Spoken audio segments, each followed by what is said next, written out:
परम पूज्य गुरुदेव परम वंदनीय माता जी सूक्ष्म रूप से विद्यमान है। नमन करता हूँ, मानव मात्र को प्रणाम करता हूँ। दोस्तों, आदि शक्ति माँ गायत्री प्राणों की देवी है और प्राणी होने के नाते वो आदि शक्ति जिसके कारण हमारा जीवन है, वो आदि शक्ति माँ गायत्री जो सबको जीवन प्रदान करती है, वो जीवन प्रदान जो करती है आदि शक्ति माँ गायत्री सनातन सत्ता है। और सनातन सत्ता, तीन ही सनातन सत्ता इस पूरे ब्रह्मांड में व्याप्त है। सनातन उसको कहते हैं जिसका कोई प्रारंभ नहीं, जिसका कोई आदि नहीं, जिसका कोई अंत नहीं, जो हमेशा से हर कहीं हर जगह विराजमान है, उस सत्ता को हम सनातन कहते हैं। और इस पूरे ब्रह्मांड में जो सनातन सत्ता है, वो तीन सनातन सत्ताएं पूरे ब्रह्मांड में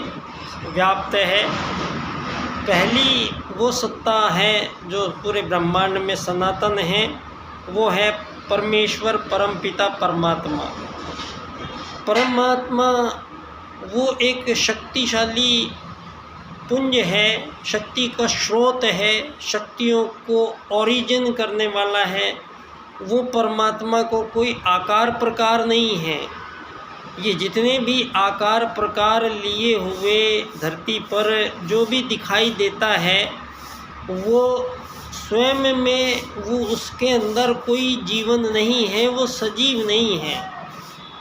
यहाँ मानव देह या दूसरे जानवर भी हैं जो जिंदा दिखाई देते हैं, वो केवल और केवल उस प्राण सत्ता के कारण दिखाई देते हैं। जो प्राण सत्ता सनातन है, जो परमात्मा जिसका कोई रंग रूप आकार प्रकार नहीं, उसी प्रकार वो सनातन सत्ता वो प्राण है, उस प्राणों का भी कोई रंग रूप आकार प्रकार नहीं। तीसरी जो सनातन सत्ता है वो है एक आत्मा,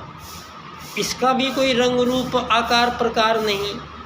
तो ये तीन सनातन सत्ताएं मिलकर ही सारे संसार के प्रत्येक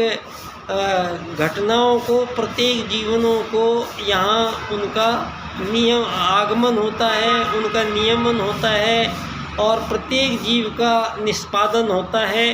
प्रत्येक जीवों के साथ दोस्तों यहाँ किसी भी प्रकार की विभेदता, भिन्नता किसी भी जीव के अंदर ये परमात्मा सत्ता ने पैदा नहीं की है, बनाई नहीं गई है।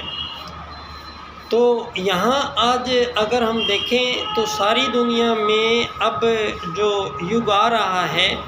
इस युग में बहुत कुछ पुनर्निर्धारण करना पड़ेगा और ये पुनर्निर्धारण का ही ये युग है, ये संक्रांति काल है। और इस संक्रांति काल में जहाँ उस परम चेतना परमात्मा ने, जिसने यहाँ मानवों को भी जन्मा है और उसने संपूर्ण जीवों को भी जन्मा है, तो इन सब के जन्म के पीछे जो नीति नियम, जो रूल्स रेगुलेशन, जो सूत्र काम कर रहे हैं, वो सूत्र निर्धारण प्रथम आगमन काल के समय ही हो चुके थे। उन सूत्रों के साथ किसी भी जीव ने आज तक कोई छेड़छाड़ नहीं करी है। आज भी प्रकृति में आप लोग सारे धरती के बुद्धिमान लोग स्वयं देख सकते हैं कि सभी चिड़िया, तोता, हाथी, कबूतर, शेर, बंदर, मोर, मानव, सबके अंदर एक ही आत्मा जब प्रवेश करती है किसी शरीर में, तब उस भौतिक पंच महाभूत के उस शरीर में जब कोई आत्मा प्रवेश करती है, उसके पश्चात ही उस शरीर में पर आदि शक्ति माँ गायत्री का प्राण अंदर जा सकता है। अगर किसी जीव में वो आत्मा अगर शरीर से चली गई है, तो कोई भी शक्ति इस धरती पर उसमें प्राणों को उसमें नहीं डाल सकती है, प्राण डाल के उसको जीवन नहीं दे सकती है। ये बात सारी दुनिया जानती है, ये सारे धर्म जानते हैं, ये बात सारी मानव जाति जानती है ये बात। लेकिन और अभी कुछ आर्टिफिशियल हार्ट बना दिए, आर्टिफिशियल वो बना दिया। इससे जो मानव के साथ आज आर्टिफिशियल इंटेलिजेंस के कारण आज मानव होना ही धरती पर ये एक चुनौती भरा काम हो गया है कि यहाँ मानव बचेंगे या ये मशीनरी बचेंगी, और ये सब कुछ घातक मशीनें सब कुछ ले जाएगी पूरी धरती को। ये चिंता सारी दुनिया के सभी बुद्धिजीवियों और वैज्ञानिकों को है। आज ये बात किसी से अब छुपी नहीं है कि सारी दुनिया में मानवों ने पिछले 2500 वर्षों में यहाँ उन सनातन मूल्य जो यहाँ लाखों करोड़ों वर्षों से मानव धरती पर रहते आए हैं, इस बात के साक्ष्य और प्रमाण सारे विश्व को आज नासा ने दे दिए हैं। अब यहाँ तक सारी दुनिया ने जब मान लिया है कि नासा ने भगवान श्री राम द्वारा बनाया गया श्री राम सेतु पुल का पूरा चित्र उन्होंने प्रस्तुत किया है और उसको सर्वे करके ये घोषणा भी करी है कि ये 4 से 6 साल 8 साल पुराना ये मानव निर्मित पुल है। तो अब अगर ये बात साबित हुई है तो यहाँ इसी के साथ एक बहुत लंबी चौड़ी प्रश्नों की झड़ी आप सारे पश्चिम के सामने, सारी दुनिया के विज्ञान जगत के सामने, सारी दुनिया के बुद्धिजीवियों के सामने और मुख्य रूप से सारी दुनिया की राजनीति के सामने यहाँ पर स्वभावतः ही कुछ प्रश्न खड़े हो गए हैं। आज आपने सारी दुनिया को सबसे पहली तो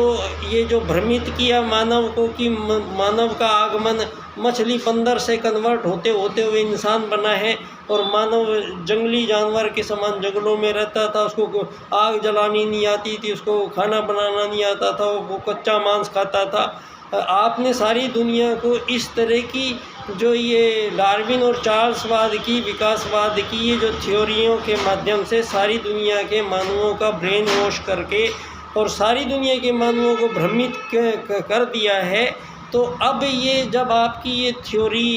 ये जो जा रही थी, अब ये 5000 साल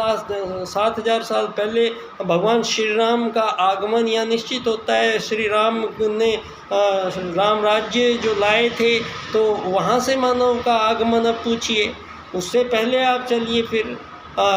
यहाँ पर लाखों करोड़ों वर्षों से इस धरती पर मानवों का आगमन और प्रथम आगमन काल के समय ही धरती पर मानवों को संपूर्ण विद्याओं का ज्ञान यहाँ पर हुआ है और वो संपूर्ण विद्याएं हमारे उन ऋषि महर्षियों ने उन वेदों में उद्धृत होती चली गई है और एक विपुल विस्तारित हिंदू साहित्य, सनातन हिंदू साहित्य यहाँ वो वेदों के रूप में, उपनिषदों के रूप में, आख्यानों के रूप में, उसके नाना प्रकारों के रूप में यहाँ पर सब बताते आए हैं मानवों को। पिछले 400-500 साल में पश्चिम ने जब से धरती पर जो मानवों के बीच पहले मानव धरती पर आए थे उनमें गफलत पैदा की गई है और इन 2500 वर्षों में इतने प्रकार के धर्म जो बने हैं, ये धर्म मानवों के अस्तित्वों को समाप्त करने के लिए तैयार बैठे हुए हैं और कत्लेआम इस कदर जारी है कि मानवता शर्मसार धरती पर होती चली आई है। एक तरफ मानव आर्टिफिशियल इंटेलिजेंस का उपयोग करके सारे जो भौतिक काम आज तक मानवों को जो काम कराए गए हैं और मानवों के द्वारा उनको यातनापूर्ण जो काम करवाए गए हैं, आज तक जो मानवों से सरकारों ने, राजाओं ने जो भी काम कराए हैं, आज आर्टिफिशियल इंटेलिजेंस मानव द्वारा जो काम करे जा रहे हैं, इनमें से 90% काम यहाँ पर रोबोटिक मशीनें अब सारी दुनिया में कुछ सालों में करने लगेगी। तो यहाँ पर प्रश्न ये खड़ा हो जाता है कि जब ये सारे के सारे काम जिनके लिए अमीर बनना पड़ा है, गरीब बनना पड़ा है, मालिक बनना पड़ा है, नौकर बनना पड़ा है, इस बनने बनाने के कारण सारी मानव जाति एक दूसरे से मानव वर्सेस मानव के पैटर्न को यहाँ डेवलप किया गया है और उस पैटर्न से सारी मानव जाति को परेशान होके आत्महत्याएं करनी पड़ी है। एक दूसरे का कत्लेआम मचा है, मानवों के बीच में मानवता ख़त्म हुई है। सारी दुनिया में महिलाओं पर अत्याचार इस बेहताशा बढ़ते चले जा रहे हैं। सारी दुनिया में नशे के अत्यधिक सेवनता बढ़ती चली जा रही है। इन सब चीज़ों में आज यहाँ मानवों के बीच ये वो समय है जहाँ पर कुछ पुनर्निर्धारण करने का ये समय है और महाकाल सत्ता स्वयं ही निर्धारण कर चुकी है। महाकाल सत्ता ने यहाँ पर संपूर्ण युग निर्माण योजना आपके समक्ष प्रस्तुत कर दी है और इस युग निर्माण योजना में धरती के 8 अरब मानवों के दिमाग में जितनी भी बातें चल रही हैं आज तक, उन सभी बातों के प्रति विचार प्रणाली उन इतने विस्तारित साहित्य में उस महाकाल सत्ता ने लिख के दी है। उस महाकाल सत्ता की स्पष्ट घोषणा है, सारी धरती पर अब एक ही धर्म होगा, एक ही शिक्षा होगी, एक ही सरकार होगी, एक ही धन होगा, एक ही सब कुछ होगा। मानवों के बीच संपूर्ण विभाजनों को वो महाकाल सत्ता निरस्त करती है और ये महाकाल सत्ता का निर्णय है। और महाकाल सत्ता जब परमात्मा साथ में श्री राम जी आते हैं तो वो एक हनुमान जी को लेके आते हैं।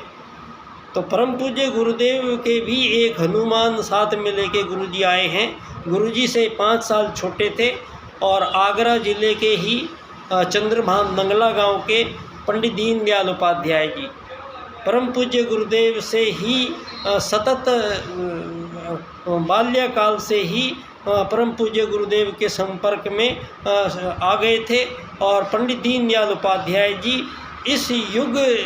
के लिए जो राजनीति के पुनर्निर्धारण का काम है, वो कार्य पंडित दीनदयाल उपाध्याय जी को आदेश मिला था और पंडित दीनदयाल उपाध्याय जी ने पुनः इस सारी विश्वधारा को, जो आज सारी दुनिया आपस में कत्लेआम मचाए जा रही है, सारी मानव जाति को कोई मार्ग नज़र नहीं आ रहा है, तो एक मार्ग प्रदान करने वाले जो मुख्य सूत्र वेद का है, आत्मत सर्वभूतेषु, इस सूत्र की सिद्धि परम पूज्य गुरुदेव ने इस बार धर्म क्षेत्र से निकाल के राजनीतिक क्षेत्र में की है।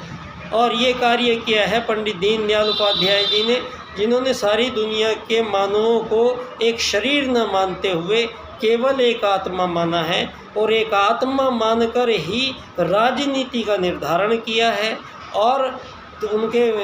दूसरे सूत्र अर्थायाम का सूत्र सारी दुनिया के लिए एक बड़ा क्रांतिकारी सूत्र है, जो सूत्र धरती से ये अमीरी गरीबी को ख़त्म करता है, जो सूत्र मालिक नौकर को ख़त्म करता है। इनकी आवश्यकता नहीं पड़ेगी ये बनने बनाने की, मानवों को एक यात्री मान के ट्रीट करने की जो नवयुग की नई राजनीति प्रस्तुत हुई।